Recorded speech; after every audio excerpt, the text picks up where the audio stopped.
अस्सलाम वालेकुम, क्या हाल चाल है। उम्मीद है आप सब ठीक होंगे, खैरियत से होंगे। और ईद जो है वो तकरीबन गुज़र चुकी है और गोश्त लेकिन हम लोगों का बाकी है, इसलिए रेसिपीज़ बनाई जा रही हैं। मैं आपको आज बना के दिखाऊंगी चपली कबाब। ये घर में बना रहे हैं हम चपली कबाब, कमर्शियल रेसिपी नहीं है, घर में बना रहे हैं, इसलिए हम इसमें प्याज बिल्कुल थोड़े डालेंगे। 1 किलो हमने लिया है गोश्त, उसका हमने घर में ही चॉपर में कीमा किया है। तो फिर असी ए जड़ा ये 2 प्याज लेने, इनू भी चॉप करके असी विच पावांगे। ए बहुत मज़ेदार जूसी ते बहुत मज़ेदार पके हुए बननगे चपली कबाब।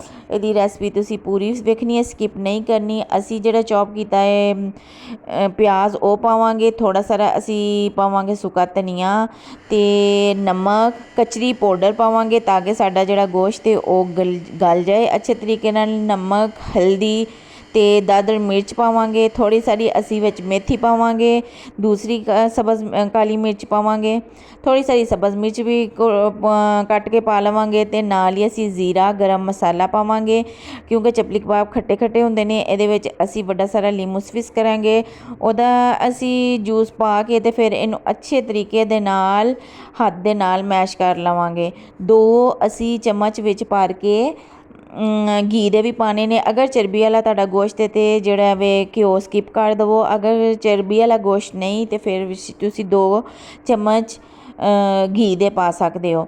2 ਚਮਚ ਘੀ ਦੇ ਪਾ ਕੇ ਤੇ ਫਿਰ ਅਸੀਂ ਇਹਨੂੰ ਅੱਛੇ ਤਰੀਕੇ ਦੇ ਨਾਲ ਹੱਥ ਦੇ ਨਾਲ ਆਪਸ ਦੇ ਵਿੱਚ ਮਿਕਸ ਕਰ ਲਵਾਂਗੇ ਤੇ 1 ਘੰਟੇ 2 ਘੰਟੇ ਦਾ ਸਟੇ ਦੇ ਲਵਾਂਗੇ।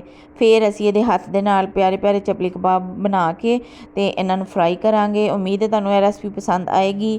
ਇਹ ਰੈਸਪੀ ਨੂੰ ਪੂਰਾ ਵੇਖਿਓ ਤੇ ਕੱਟੋ ਨਹੀਂ, ਆਪਣੇ ਘਰ ਵਾਲਿਆਂ ਵਾਸਤੇ ਇਹ ਰੈਸਪੀ ਬਣਾਓ, ਮਜ਼ੇ ਦੇ ਨਾਲ ਖਾਓ, ਖੁਦ ਵੀ ਖਾਓ, ਬੱਚਿਆਂ ਨੂੰ ਵੀ ਖਵਾਓ। ਤੇ ਜਿਸ ਅਸੀਂ ਬਣਾਉਣ ਲੱਗੇ ਹਾਂ ਚਪਲੀ ਕਬਾਬ, ਲਓ ਜੀ ਹੱਥ ਦੇ ਉੱਤੇ ਅਸੀਂ ਰੱਖ ਕੇ ਇਹਦੇ ਬਹੁਤ ਅੱਛੇ ਸਾਰੇ ਵੇਖੋ ਵੱਡੇ ਵੱਡੇ ਚਪਲੀ ਕਬਾਬ ਬਣਾ ਲਏ ਨੇ। ਤੇ ਹੁਣ ਅਸੀਂ ਇਸ ਤਰ੍ਹਾਂ ਹੀ ਇੱਕ ਇੱਕ ਕਰਕੇ ਸਾਰੇ ਚਪਲੀ ਕਬਾਬ ਬਣਾਵਾਂਗੇ ਤੇ ਤਵੇ ਦੇ ਉੱਤੇ ਘੀ ਗਰਮ ਕਰਕੇ ਅਸੀਂ ਉਹਦੇ ਉੱਤੇ ਪਕਾ ਲਵਾਂਗੇ। 10 ਮਿੰਟ ਅਸੀਂ ਇੱਕ ਸਾਈਡ ਤੋਂ ਪਕਾਵਾਂਗੇ ਤੇ ਦੂਸਰੀ ਸਾਈਡ ਤੋਂ ਅਸੀਂ 10 ਮਿੰਟ ਪਕਾਵਾਂਗੇ, ਠੀਕ ਹੈ। ਤੇ ਮੀਡੀਅਮ ਅੱਗ ਦੇ ਉੱਤੇ ਅਸੀਂ ਇਹਨਾਂ ਨੂੰ ਬਣਾਉਣਾ ਹੈ। ਉਮੀਦ ਹੈ ਤੁਹਾਨੂੰ ਸਾਡੀ ਰੈਸਪੀ ਪਸੰਦ ਆਏਗੀ। ਅਗਰ ਰੈਸਪੀ ਪਸੰਦ ਆਏ ਤਾਂ ਚੈਨਲ ਨੂੰ ਸਬਸਕ੍ਰਾਈਬ ਕਰੋ, ਵੀਡੀਓ ਨੂੰ ਲਾਈਕ ਕਰੋ ਤੇ ਬੈਲ ਆਈਕਨ ਨੂੰ ਪ੍ਰੈਸ ਕਰੋ ਤਾਂ ਕਿ ਤੁਹਾਨੂੰ ਸਾਡੀਆਂ ਆਉਣ ਵਾਲੀਆਂ ਵੀਡੀਓ ਵੀ ਨੋਟੀਫਿਕੇਸ਼ਨ ਪਹੁੰਚ ਸਕੇ।